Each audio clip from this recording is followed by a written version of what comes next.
Students, welcome to my YouTube channel Manisha's biochem classes. हम लोग पढ़ रहे थे क्लास 9 आईसीएसई बोर्ड के केमिस्ट्री का चैप्टर 1 जिसका नाम था लैंग्वेज ऑफ केमिस्ट्री, जिसमें हम लोगों ने एक्सरसाइज 1A तक आप लोगों का कंप्लीट हो चुका है अभी तक। और आज की इस वीडियो में मैं शुरू करती हूँ जस्ट एक्सरसाइज 1A के बाद वाला टॉपिक जिसका नाम है केमिकल इक्वेशन। आज के इस वीडियो में मैं केमिकल इक्वेशन के बारे में ही आप लोगों को बताऊंगी। क्या है केमिकल इक्वेशन, ये कितने टाइप के होते हैं, इसके क्या फायदे होते हैं एंड सो ऑन। बहुत सारे चीज हम लोग यानी कि बेसिक कॉन्सेप्ट पढ़ेंगे अबाउट केमिकल इक्वेशन। नाउ चलिए शुरू करते हैं हम लोग। Chemical equation, what is it? Chemical reaction, carbon when react with oxygen to form carbon dioxide, this is known as chemical reaction. Chemical reaction एक ऐसा प्रोसेस होता है जिसमें कोई एक न्यू सब्सटेंस बनता है न्यू प्रॉपर्टी के साथ। खैर ये आप लोगों को नेक्स्ट चैप्टर में पढ़ना ही है। क्लियर? अब हम लोग बात करेंगे केमिकल इक्वेशन की। तो ये जो मैंने अभी कहा, carbon react with oxygen to form carbon dioxide, this is chemical reaction. लेकिन यदि हम लोग इसे शॉर्ट फॉर्म में लिखे यदि हम लोग इसे शॉर्ट फॉर्म में लिखते हैं, this is known as chemical equation. Chemical equation is nothing the symbolic representation of a chemical reaction. चलिए एग्जाम्पल के द्वारा हम लोग इसे समझते हैं। Magnesium react with oxygen to form magnesium oxide. यहाँ मैंने एक रिएक्शन लिखा है कि मैग्नीशियम ऑक्सीजन के साथ रिएक्शन करके बना रहा है मैग्नीशियम ऑक्साइड। चलिए इसे हम लोग वर्ड इक्वेशन में लिखते हैं। इसका वर्ड इक्वेशन कुछ इस तरह से लिखाएगा, क्योंकि यहाँ पर हम लोगों को ये पता चल रहा है मैग्नीशियम किसके साथ रिएक्ट कर रहा है, ऑक्सीजन के साथ, और क्या बना रहा है, मैग्नीशियम ऑक्साइड। चलिए मैग्नीशियम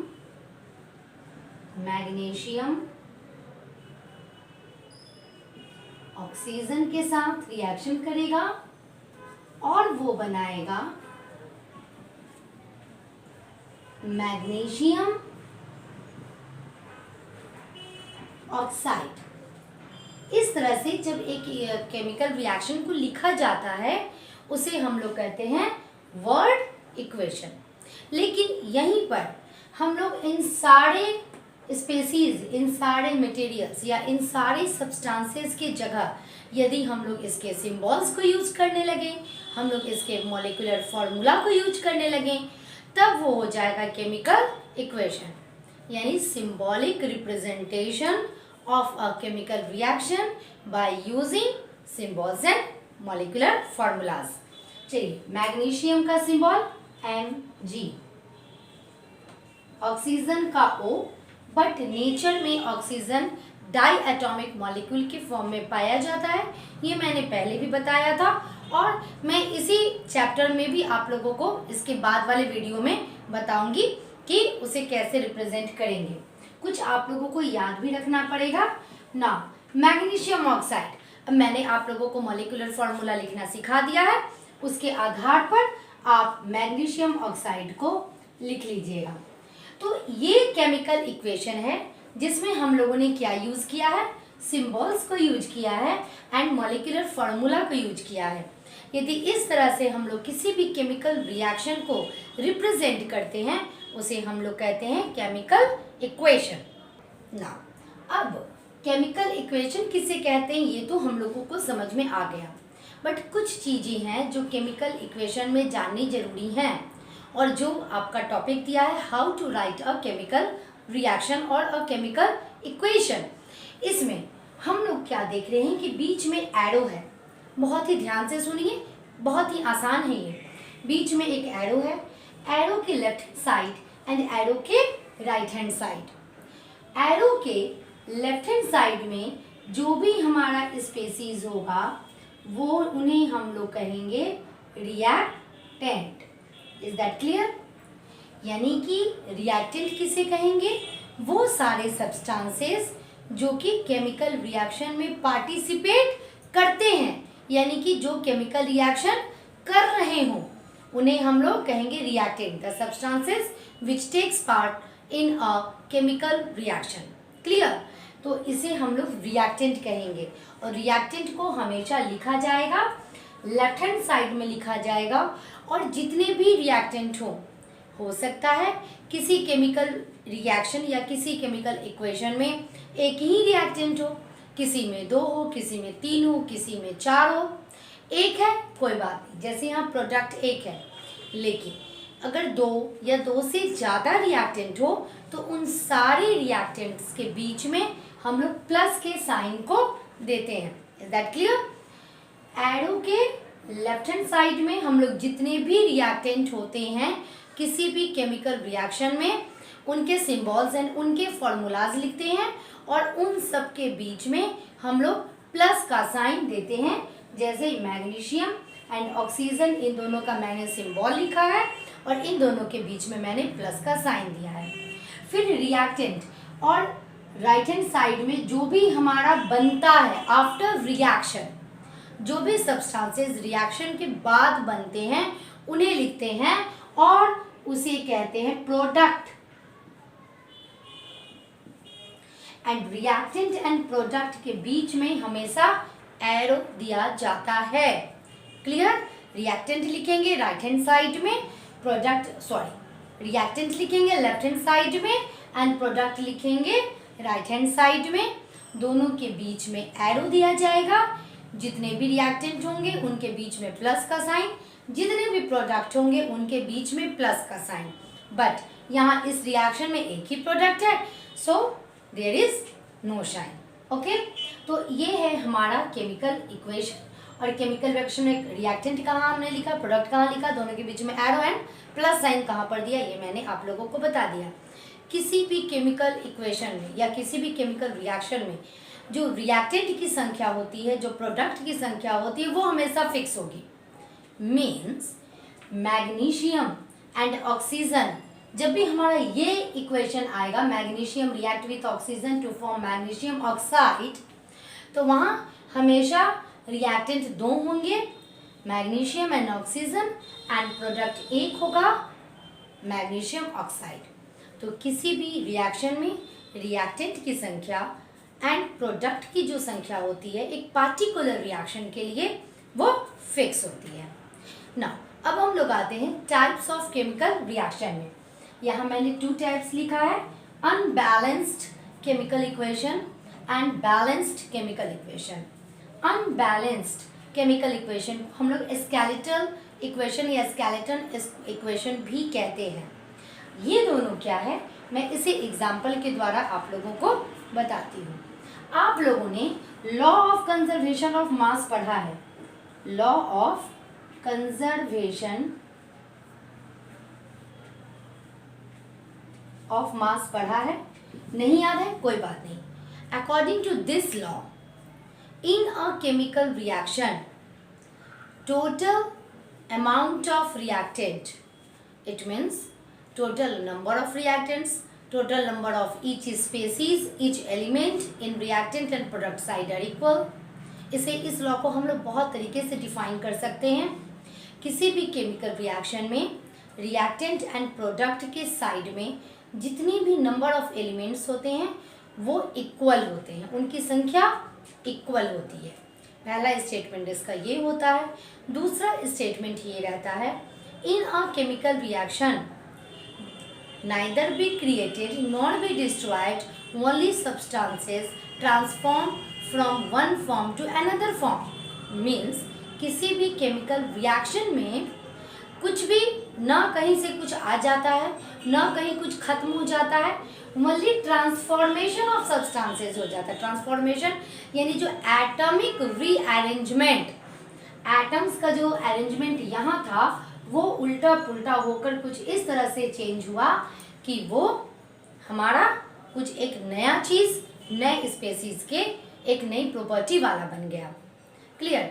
तो इस लॉ ऑफ कंजर्वेशन ऑफ मास के आधार पर यदि साधारण भाषा में हम लोग समझना चाहें तो क्या होगा कि किसी भी इक्वेशन में रिएक्टेंट के साइड जितने भी एलिमेंट्स हैं उनकी संख्या और प्रोडक्ट के साइड जितने भी एलिमेंट्स हैं उनकी संख्या, एलिमेंट्स तो दोनों साइड बराबर होंगे। ऐसा नहीं होगा कि मैग्नीशियम कहीं उड़ के चला जाएगा, वो वहीं का वहीं रहेगा।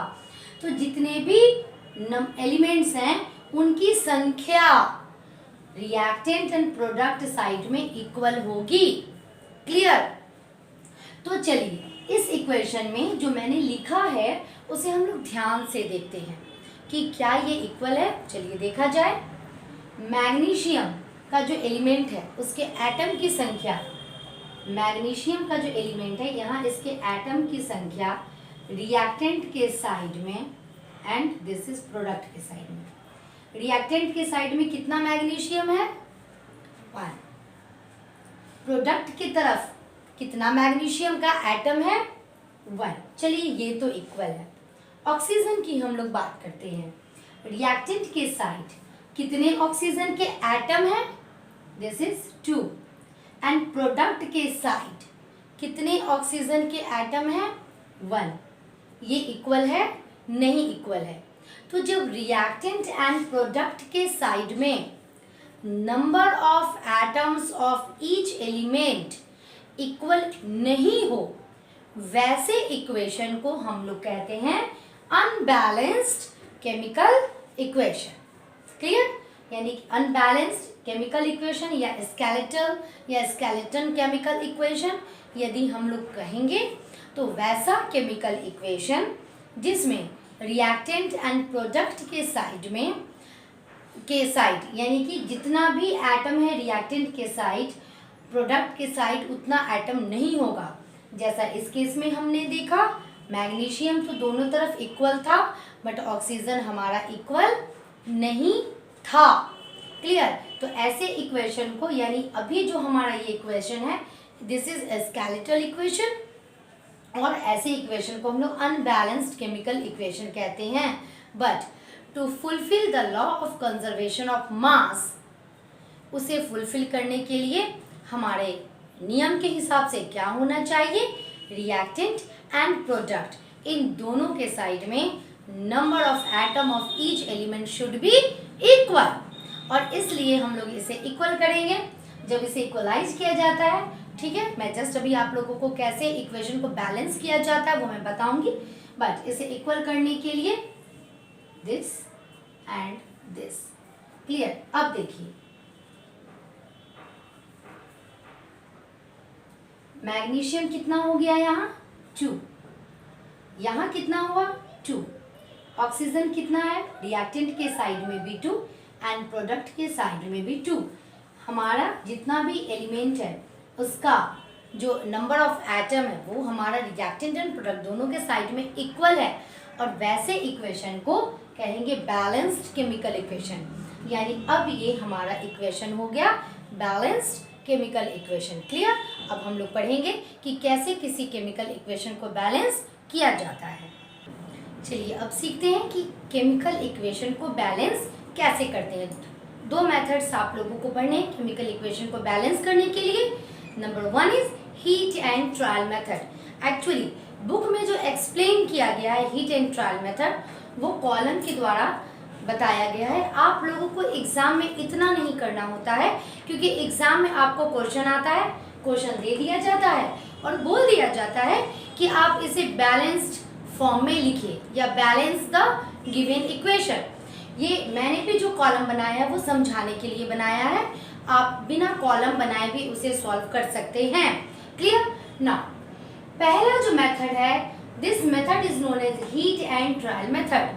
नाम से ही पता चल रहा है हीट एंड ट्रायल, बार बार कोशिश कीजिए और कोशिश करने के बाद आप कोशिश कीजिए कि कैसे हर एक एटम को बैलेंस कर दिया जाए, यानी रिएक्टेंट एंड प्रोडक्ट दोनों के साइड में वो उसकी संख्या बराबर हो जाए। ये बार बार आप कोशिश कीजिए और ये बन जाएगा आपका। क्लियर? और इसमें हम लोग कुछ काम करते हैं। यहाँ 3 स्टेप्स आपके बुक में लिखा हुआ था। पहला काम हम लोग क्या करेंगे कि हर एक एलिमेंट में एटम की संख्या कितनी है रिएक्टेंट के साइड में एंड प्रोडक्ट के साइड में, इसकी काउंटिंग हम लोग पहले करते हैं। चलिए शुरू करते हैं काउंटिंग, और इस वजह से यहाँ कॉलम बनाया गया है, रिएक्टेंट के साइड में एंड प्रोडक्ट के साइड में। सॉरी नाउ यहाँ जो इक्वेशन मैंने लिखा है, copper react with sulphuric acid to form copper sulphate, sulphur dioxide and water. Reactant हमारा हो गया copper and sulphuric acid and इसका प्रोडक्ट हो गया copper sulphate, sulphur dioxide and water. तो सबसे पहले तो हम लोग हर एक एलिमेंट के एटम को काउंट करेंगे, ये हमारा पहला स्टेप होगा।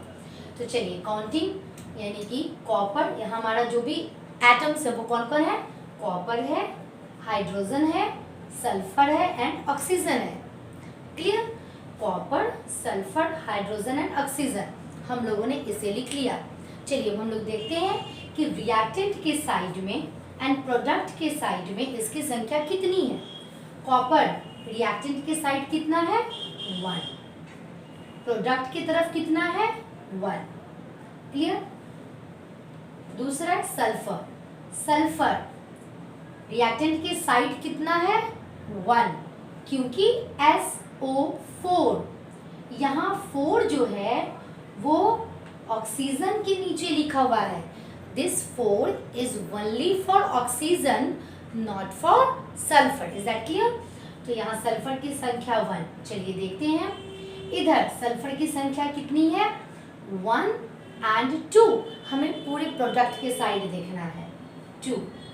हाइड्रोजन इधर रिएक्टेंट के साइड 2 एंड प्रोडक्ट के साइड भी 2। हाइड्रोजन बैलेंस्ड है। ऑक्सीजन रिएक्टेंट के साइड 4 एंड प्रोडक्ट के साइड देखिए 4 + 2 6 एंड O इज 7। तो रिएक्टेंट के साइड 4 एंड प्रोडक्ट के side 7। Is that clear? Now अब हम लोगों को बैलेंस करना है। तो बैलेंस करने में ये हमारा फर्स्ट पॉइंट क्लियर हो गया। उसके बाद सेकंड पॉइंट है, फर्स्ट आपको बैलेंस करना है जिनका लीस्ट फ्रीक्वेंसी डिफरेंसेस है, यानी कि अब यहाँ ऑक्सीजन है 4, इधर है 7, ये बैलेंस्ड है। हाइड्रोजन के ऊपर हमें नहीं ध्यान देना है, कॉपर के ऊपर हमें नहीं ध्यान देना है। सल्फर रिएक्टेंट के साइड 1 है, प्रोडक्ट के साइड 2 है एंड ऑक्सीजन में ये 4 है और ये 3 है। डिफरेंसेस इन दोनों में से किसका कम है, सल्फर का कम है। तो पहले हम लोग सल्फर को बैलेंस करेंगे, यही इसका सेकंड पॉइंट कह रहा है। पहले आप काउंटिंग कीजिए, काउंटिंग करने के बाद जो फ्रीक्वेंसी में डिफरेंसेस कम आ रहा है जिसका, आप पहले उसे बैलेंस कीजिए। तो चलिए हम लोग पहले सल्फर को बैलेंस करते हैं। सल्फर को बैलेंस करने के लिए हम लोग क्या करेंगे, हमारा इधर 1 है और प्रोडक्ट साइड में 2 है, तो रिएक्टेंट के साइड 2 बनाने के लिए क्या किया जा सकता है, क्या यहाँ 2 लिखा जा सकता है, नहीं लिखा जा सकता है।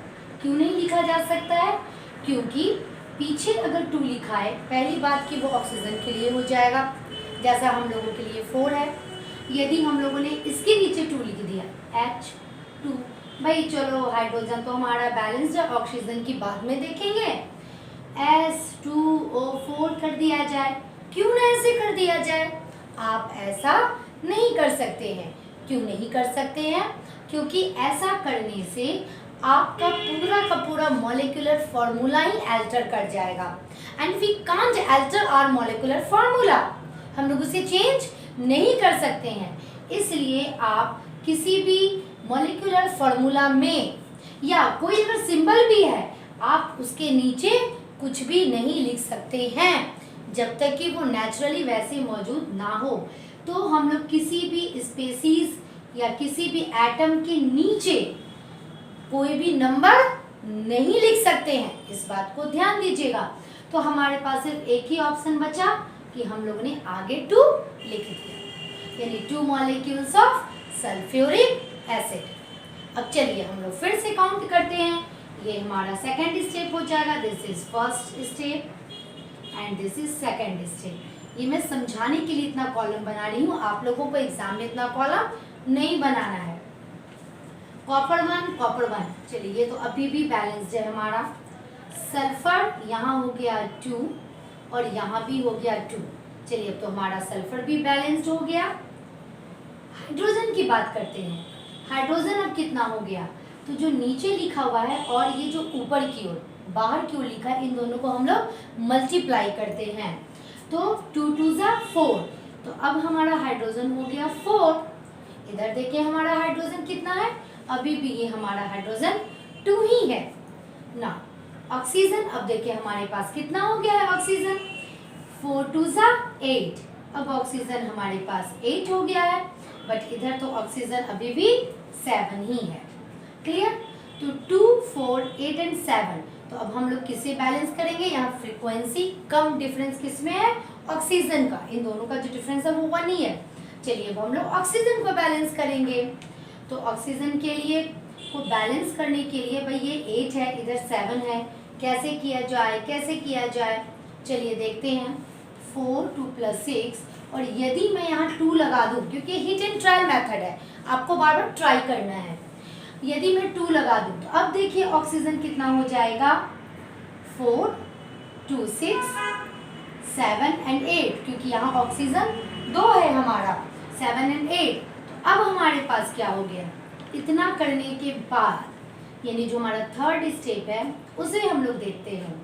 1 1 सल्फर 2 2, ऑक्सीजन अभी हमने बैलेंस किया था 8, इधर भी 8। चलिए अब तो एक हाइड्रोजन ही हमारा, अब हाइड्रोजन को काउंट किया जाए। इधर है हाइड्रोजन 4 एंड 2 2 जा 4, ये हमारा। अब देखिए रिएक्टेंट के साइड कॉपर जितना है प्रोडक्ट के साइड भी उतना ही है, सल्फर जितना है प्रोडक्ट के साइड भी उतना ही है। हाइड्रोजन 4 एंड 4 दोनों साइड इक्वल है, ऑक्सीजन 8 एंड 8 दोनों साइड इक्वल है। And now this equation become balanced. इसे ही हम लोग बैलेंस्ड केमिकल इक्वेशन कहते हैं। Second example is potassium iodide when react with hydrogen peroxide, then there is formation of potassium hydroxide and release iodine। तो इस equation को मैं कॉलम वाइज नहीं बता रही हूँ आप लोगों को। कॉलम वाइज वो इतने सारे कॉलम्स को बना करके मैंने आप लोगों को समझाने के लिए बताया था। जब आपकी प्रैक्टिस हो जाएगी और यदि एग्जाम में सिर्फ आए आपका कि बैलेंस दिस इक्वेशन, तो कैसे हीट एंड ट्रायल मेथड से एक्सपर्ट्स करते हैं। ठीक है, हीट एंड ट्रायल मेथड में ही सेकंड एग्जांपल है हमारा ये। चलिए अब हम लोग बिना कॉलम बनाए एक बार कोशिश करते हैं अपने इक्वेशन को बैलेंस करने की।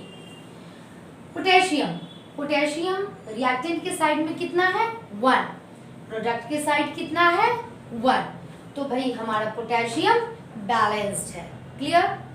उसके बाद आयोडीन रिएक्टेंट के साइड कितना है 1 एंड प्रोडक्ट के साइड कितना है 2, तो आयोडीन को बैलेंस करने के लिए क्या हम यहाँ I2 लिख सकते हैं, नहीं। क्यों, क्योंकि हमारा मॉलिक्यूलर फॉर्मूला इससे अल्टर हो जाएगा।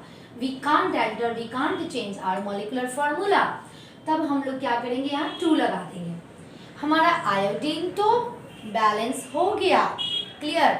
अब फिर से पोटेशियम की बारी, क्योंकि हमने जब लगाया पोटेशियम के आगे 2, नेचुरली वो 2 बन गया। तो रिएक्टेंट के साइड पोटेशियम कितना हो गया अब 2, प्रोडक्ट के साइड 1 है, तो इसे बैलेंस करने के लिए हम लोग आगे 2 लिखेंगे। अब दोनों साइड पोटेशियम एंड आयोडीन ये दोनों हमारा बैलेंस हो चुका है। क्लियर। इस तरह से विदाउट कॉलम हम लोग बैलेंस कर सकते हैं। चलिए हाइड्रोजन देख लें। हाइड्रोजन 2 है, ठीक है, और प्रोडक्ट के साइड में भी हाइड्रोजन की संख्या 2 है, क्योंकि 2 जो आगे लिखा था वो सबके लिए हो जाता है। ऑक्सीजन 2 है, ऑक्सीजन इधर भी 2 है, and now this become balanced chemical equation. इस तरह से जितना भी इक्वेशंस आपके बुक में है आप उसे हीट एंड ट्रायल मेथड से बार बार बैलेंस करके देखिए। मन करे तो कॉलम बनाकर, नहीं मन करे तो इसी प्रोसेस के द्वारा कीजिए। ये था heat and trial method. Second method for balancing chemical equation is partial equation method।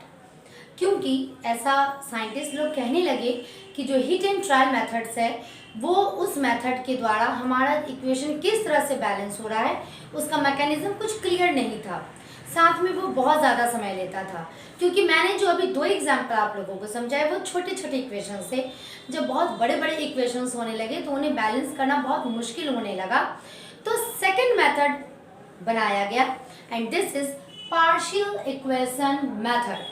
Partial equation method में क्या किया जाता है कि किसी भी एक रिएक्शन को 2 या 3 स्टेप्स में लिखा जाता है, क्योंकि कोई भी केमिकल रिएक्शन होता है तो स्टेप बाय स्टेप होता है।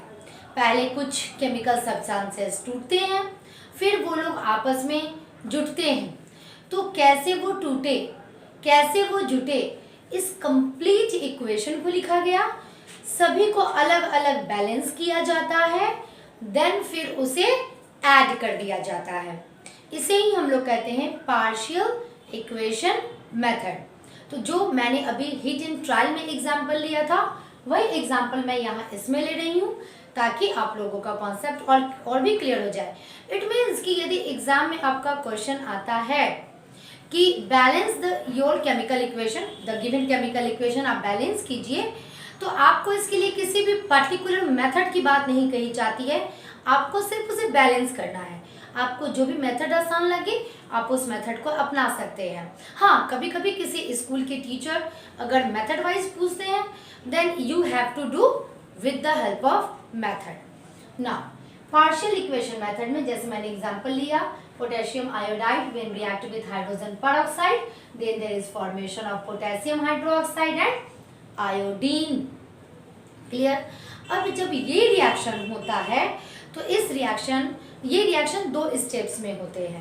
पहले स्टेप में क्या होता है कि ये हाइड्रोजन पेरोक्साइड टूटता है। पहला जो स्टेप है इसमें क्या होता है कि हाइड्रोजन पेरोक्साइड वो टूटता है किसमें, वाटर में, एंड रिलीज करता है ऑक्सीजन। यहाँ नेचर में जो ऑक्सीजन है वो डाई एटॉमिक मॉलिक्यूल के फॉर्म में लिखा रहता है, प्रेजेंट रहता है, और उसे O2 के फॉर्म में हम लोग लिखते हैं। परंतु यहाँ पे हाइड्रोजन पेरोक्साइड से एक एटम ऑक्सीजन का निकल जाता है। हम लोगों ने एटम के बारे में पढ़ा है कि इट मे और may not exist independently. Oxygen का एटम नेचर में इंडिपेंडेंटली नहीं रहता है, बट ड्यूरिंग केमिकल रिएक्शन वो एटम एग्जिस्ट कर सकता है। तो ये जो एटम है ऑक्सीजन का, ये ड्यूरिंग केमिकल रिएक्शन है, इसलिए यानी कि ये जो अभी मैंने स्टेप लिखा वो केमिकल रिएक्शन के बीच का स्टेप लिखा। तो केमिकल रिएक्शन जब होता है तो उसमें सारे स्पेसीज टूटते हैं तो एटम्स निकलते हैं, और जब सिर्फ और सिर्फ एटम लिखा रहता है किसी एलिमेंट का, यानी कि वैसे एलिमेंट जो कि मॉलिक्यूलर फॉर्म में नेचर में मौजूद होते हैं और उसके किसी एक एटम को हम लोग लिखते हैं, तो ये कहलाता है नेसेंट। तो यहाँ जो कि ऑक्सीजन का एटम है इसलिए कहलाएगा नेसेंट ऑक्सीजन। छोटी छोटी बातें होती हैं जो ध्यान में रखनी पड़ती हैं, और कभी कभी ये ऑक्सीजन इस तरह से ऐसे भी आपके बुक में लिखा हुआ होगा ना। नेसेंट ऑक्सीजन इसे कहते हैं। फिलहाल क्या कहते हैं आप लोगों को यहाँ नहीं पढ़ना है अभी। अब हम लोग क्या करेंगे कि इस इक्वेशन को बैलेंस करेंगे। जो हमारा पार्शियल इक्वेशन है, यानी कि ये एक केमिकल रिएक्शन के बीच का जो ये इक्वेशन बना हमारा, तो उसे हम लोग बैलेंस करेंगे। देखते हैं हाइड्रोजन इधर कितना है, यानी रिएक्टेंट के साइड हाइड्रोजन की संख्या कितनी है 2, प्रोडक्ट के साइड हाइड्रोजन की संख्या कितनी है 2। चलिए ऑक्सीजन देखते हैं। रिएक्टेंट के साइड ऑक्सीजन की संख्या कितनी है 2, और प्रोडक्ट के साइड ऑक्सीजन की संख्या कितनी है 1 एंड 2। चलिए यानी कि दिस इज बैलेंस्ड। इसे बैलेंस करने की जरूरत नहीं पड़ी। अब इसके बाद इस रिएक्शन में सेकंड स्टेप आता है, और वो क्या होता है कि ये पोटेशियम आयोडाइड फिर कंबाइन करता है इस प्रोडक्ट के साथ और फिर बना देता है final product. This is the second step of this reaction. और इसमें फिर हम लोग इसे बैलेंस करते हैं। चलिए देखते हैं। पोटेशियम की संख्या यहाँ 1, प्रोडक्ट के साइड में 1। पहले मेटल को ही हीट एंड ट्रायल मेथड में मेटल को ही सबसे पहले प्रेफरेंस दिया जाता है बैलेंस करने के लिए या देखने के लिए। Second one is iodine. Iodine reactant के साइड में 1 है एंड प्रोडक्ट के साइड में 2 है। इसे बैलेंस करने के लिए हम लोग क्या करेंगे, 2 लगा देंगे ना। अब हमारा पोटेशियम भी तो हो गया 2, क्लियर। तो इस ये पोटेशियम रिएक्टेंट के साइड में 2 है तो प्रोडक्ट के साइड में भी 2 करेंगे। अब चलिए देखते हैं, हमारा पोटेशियम भी बैलेंस्ड हो गया, आयोडीन भी बैलेंस्ड हो गया, हाइड्रोजन यहाँ 2 है, यहाँ भी 2 है, ऑक्सीजन यहाँ 2 है रिएक्टेंट की तरफ एंड प्रोडक्ट की तरफ भी 2 है। Now this become balanced. अब हम लोग क्या करेंगे, 1 + 2 यानी जो पहला इक्वेशन है और इस सेकंड इक्वेशन को हम लोग ऐड करेंगे। चलिए दोनों को ऐड कर देते हैं। जैसे आप लोग मैथमेटिक्स में इक्वेशंस ऐड करते हैं बिल्कुल उसी प्रकार से ऐड कीजिए।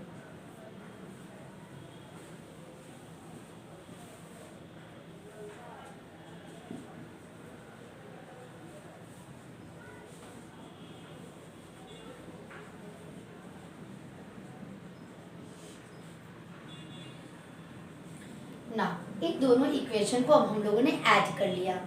ऐड करने के बाद रिएक्टेंट एंड प्रोडक्ट इन दोनों के साइड में जो भी हमारा कॉमन है उसे हम लोग कट कर देंगे, वो हमारा कैंसिल हो जाएगा। बिल्कुल वैसे ही जैसे मैथमेटिक्स में आप लोग करते हो। यहाँ देखिए H2O है और प्रोडक्ट के साइड में भी H2O है, ये दोनों कट हो जाएगा। नेसेंट ऑक्सीजन है, इधर भी नेसेंट ऑक्सीजन है, ये दोनों कट हो जाएगा। तो अब हमारा जो रिजल्टेंट इक्वेशन है वो बनेगा क्या, 2Ki + H2O2 gives 2KOH + I2 and this is our balanced equation। चलिए एक बार देख लेते हैं। रिएक्टेंट के साइड में पोटेशियम कितना है, 2, प्रोडक्ट के साइड में भी 2, आयोडीन 2, प्रोडक्ट के साइड में भी 2, हाइड्रोजन 2, प्रोडक्ट भी के साइड भी 2 एंड ऑक्सीजन रिएक्टेंट के साइड में 2 एंड प्रोडक्ट के साइड में भी 2। This is known as partial equation method. चलिए पार्शियल इक्वेशन मेथड में हम लोग सेकंड एग्जांपल लेकर चलते हैं। Lead sulphide react with ozone to form lead sulphate and gives oxygen gas. इस इक्वेशन को हम लोगों को बैलेंस करना है। तो इस इक्वेशन को, ये इक्वेशन भी 2 स्टेप्स में कंप्लीट होता है। सबसे पहले ऑक्सीजन ब्रेकडाउन होता है, ओजोन ब्रेकडाउन होता है ऑक्सीजन एंड नेसेंट ऑक्सीजन में एंड देन फिर ये लीड सल्फाइड क्या करता है कि ये ऑक्सीजन यानी नेसेंट ऑक्सीजन के साथ रिएक्शन करता है एंड लीड सल्फेट बनाता है। क्लियर। तो इसे ही अब हम लोग बैलेंस करेंगे अलग अलग, देन फिर ऐड करेंगे। ध्यान से देखिएगा। फर्स्ट इक्वेशन में ऑक्सीजन यानी जो ओजोन है, ऑक्सीजन के एटम की संख्या इसमें कितनी है, 3। प्रोडक्ट के साइड में ऑक्सीजन के एटम की संख्या कितनी है, 3। यानी कि जो हमारा ये इक्वेशन है ये ऑलरेडी बैलेंस्ड है ना। सेकंड जो हमारा रिएक्शन होगा, इसी रिएक्शन के अंदर लीड सल्फाइड क्या करेगा, नेसेंट ऑक्सीजन के साथ कंबाइन करके बनाएगा लीड सल्फेट।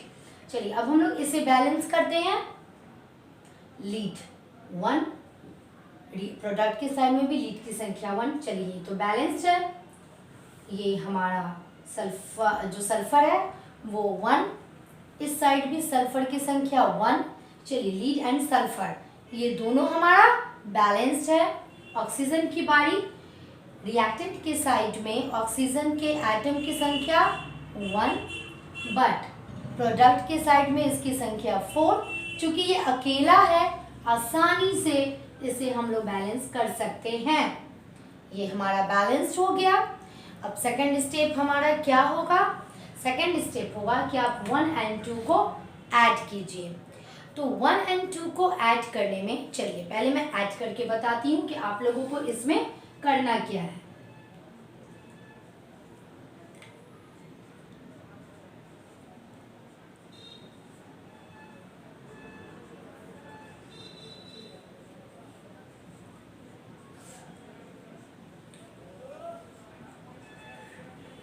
इस तरह से तो आपने ऐड कर लिया, बट नेसेंट ऑक्सीजन रिएक्टेंट की साइड कितना है 4 एंड प्रोडक्ट की साइड कितना है सिर्फ और सिर्फ 1।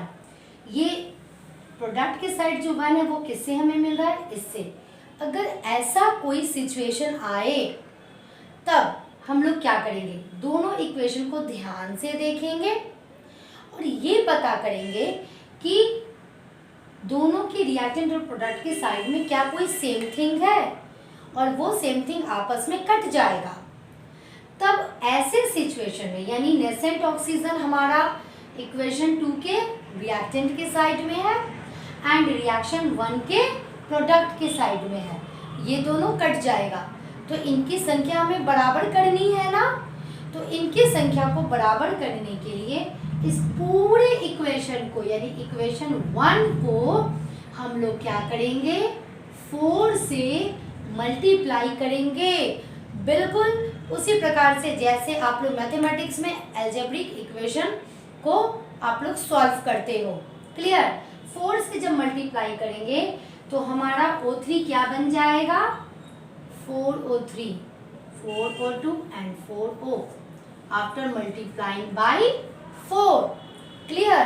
तो ये बन जाएगा 4, यानी कि 4O3, 4O2 एंड 4O, ये आपका ऐड होगा। फाइनली आपको इन दोनों के साइड में ध्यान से देखना है कि जो भी चीज कट रहा है आपस में उसकी संख्या इक्वल होनी चाहिए। यदि नहीं है तो जिसकी भी कम है आप उस तरह से उसे मल्टीप्लाई कर दीजिएगा, बिल्कुल उसी प्रकार से जैसे आप लोग सॉल्व करते हैं linear equation in 2 variables in mathematics ना। अब आप लोग इसे ऐड कीजिएगा, 4O यानी कि 4 एटम ऑफ ऑक्सीजन रिएक्टेंट के साइड में भी है एंड प्रोडक्ट के साइड में भी है, और तो कुछ कटने वाला स्पेसिस नहीं है। तो हमारा जो फाइनल हमारा जो रिजल्ट आएगा वो क्या आएगा, lead ozone gives 4 molecule of oxygen and this is our balanced equation। यहाँ देखिए लीड 1, लीड की संख्या 1, sulphur 1, sulphur 1, oxygen 4 3s are 12, there is 12 oxygen. यहाँ भी देखिए 2 4s are 8 oxygen plus 4 oxygen, there is 12 oxygen and all the atoms of each elements are equal and this is balanced chemical equation। अब हम लोग पढ़ेंगे कि एक balanced chemical equation हम लोगों को क्या क्या इंफॉर्मेशंस देता है और एक बैलेंस्ड केमिकल इक्वेशन के क्या क्या लिमिटेशंस होते हैं। क्लियर। जैसे यहाँ मैंने एक एग्जांपल लिया है ताकि आप लोगों का ये क्लियर हो जाए। Magnesium react with oxygen to form magnesium oxide, it is a balanced chemical equation. आप लोग जैसा कि देख रहे हैं, तो इस इक्वेशन को लिखने के बाद हमें क्या क्या इंफॉर्मेशंस मिल रहा है। पहला इंफॉर्मेशंस तो हमें ये मिलता है कि इस केमिकल रिएक्शन में कौन कौन से सब्सटेंसेस पार्टिसिपेट कर रहे हैं एंड कौन कौन से सब्सटेंसेस बन रहे हैं, यानी रिएक्टेंट कौन है एंड प्रोडक्ट कौन है। इस इक्वेशन को देखते ही हमें पता चल जाएगा कि इस रिएक्शन में मैग्नीशियम रिएक्ट कर रहा है ऑक्सीजन के साथ और हम बना क्या रहा है, मैग्नीशियम ऑक्साइड। साथ में number of atoms of each element taking part in the chemical reaction, क्या वो कौन कितने नंबर ऑफ एलिमेंट्स उसके भाग ले रहे हैं। जैसे इसमें ये पता चल जाएगा कि 2 एटम है मैग्नीशियम के, 2 एटम है ऑक्सीजन के, और जब ये कंबाइन करते हैं तो 2 मॉलिक्यूल बनाते हैं मैग्नीशियम ऑक्साइड के। तो हमें हर एक स्पेसीज, हर एक मॉलिक्यूल, हर एक एटम के नंबर के बारे में पता चल जाता है कि हर सभी की नंबर क्या है। तीसरा, इनका केमिकल कॉम्पोजिशन भी पता चल जाता है केमिकल इक्वेशन को देखकर। Chemical composition it means magnesium, चलो भाई मेटल है, ऑक्सीजन के मॉलिक्यूल के साथ वो रिएक्शन कर रहा है। एंड मैग्नीशियम ऑक्साइड किस चीज से बना है? तो मैग्नीशियम ऑक्साइड बना है 1 atom of magnesium and 1 atom of oxygen से। तो इस तरह से केमिकल कॉम्पोजिशन हम लोगों को पता चल जाएगा एक इक्वेशन को देख करके कि उस रिएक्शन में जितने भी स्पीसीज हैं तो उनके कैसे कैसे केमिकल इक्वेशंस, किस तरह से वो केमिकल इक्वेशंस बनाया है, क्या उनका फॉर्मूला है, किसी भी एक मॉलिक्यूलर फॉर्मूला में किस किस तरह के सब्सटेंसेस, कौन से एटम कितनी संख्या में मौजूद है, ये सारा कुछ हमें पता चल जाता है इस इक्वेशन को देखकर। नेक्स्ट है कि इसको देखकर हमें इसके मॉलिक्यूलर मास, उसका जो हर एक स्पीसीज है उसके मॉलिक्यूलर मास के बारे में पता चल जाता है। मॉलिक्यूलर मास कैसे निकाला जाता है आप लोगों को इसी चैप्टर में मैं पढ़ाऊंगी, ठीक है। तो इसलिए आज के इस वीडियो में मैं उसके ऊपर डिस्कशन नहीं कर रही हूँ। नेक्स्ट कि भाई किसके आधार पर हम लोगों को बैलेंस करना है। यदि ये क्वेश्चन आए 1 मार्क्स में कि why a chemical equation should be balanced, आपका आंसर होना चाहिए to fulfil the law of conservation of mass. Clear. तो ये थे इसके एडवांटेजेस, यानी क्या क्या इंफॉर्मेशन हमें मिला। बट बहुत कुछ अभी भी है जो सिर्फ और सिर्फ बैलेंस्ड केमिकल इक्वेशन को लिखकर हम नहीं पता लगा सकते हैं। यानी वो क्या लिमिटेशंस हैं जो सिर्फ एक बैलेंस्ड केमिकल इक्वेशन को लिखने से हमें पता नहीं चलता है। यानी इसे देखकर, this is a balanced chemical equation, इसे देखकर क्या पता नहीं चलता है। पहला, फिजिकल स्टेट, हर एक स्पेसीज का क्या फिजिकल स्टेट है ये हमें पता नहीं चलता है। मैग्नीशियम सॉलिड है या लिक्विड है या गैस है, क्या ये देख के पता चल रहा है इसे?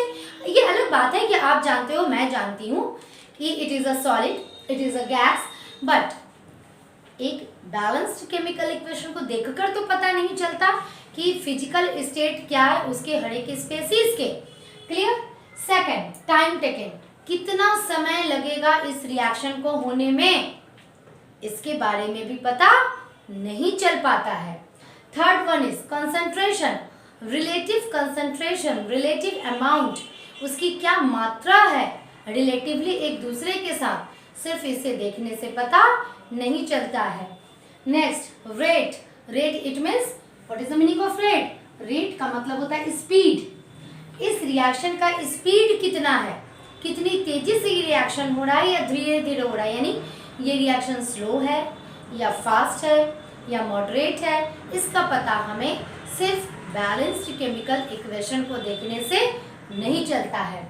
नेक्स्ट वन इज रिवर्सिबिलिटी, यानी ये रिवर्सिबल रिएक्शन है या इरिवर्सिबल रिएक्शन है, इसके बारे में पता नहीं चल पाता है इसे देखकर।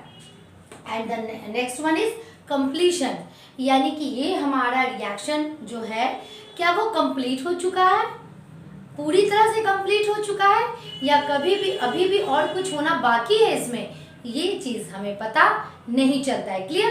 तो क्या हमें पता चलता है, यानी बैलेंस्ड केमिकल इक्वेशन से क्या इंफॉर्मेशंस मिलता है और क्या इंफॉर्मेशंस नहीं मिलता है, ये दोनों चीज़ मैंने आप लोगों को डिस्क्राइब किया। आज के इस वीडियो में इतना ही। आप लोगों का जितना भी बैलेंसिंग ऑफ केमिकल इक्वेशन दिया हुआ है आपके बुक में, आप उसे सॉल्व कीजिए। यदि कोई डाउट हो तो आप कमेंट सेक्शन में आप उस क्वेश्चन को लिख सकते हैं, मैं उसका आंसर तुरंत दे दूंगी ना। आज के वीडियो में हमने क्या पढ़ा? About chemical equation and types of chemical equation. Next video में हम लोग डिस्कस करेंगे कि कैसे एक केमिकल इक्वेशन को मोर एंड मोर इंफॉर्मेटिव बना सकते हैं, और देखिएगा जरूर क्योंकि मैं कुछ ऐसा बताऊंगी जो आपके बुक में नहीं दिया हुआ है। Okay, till then bye.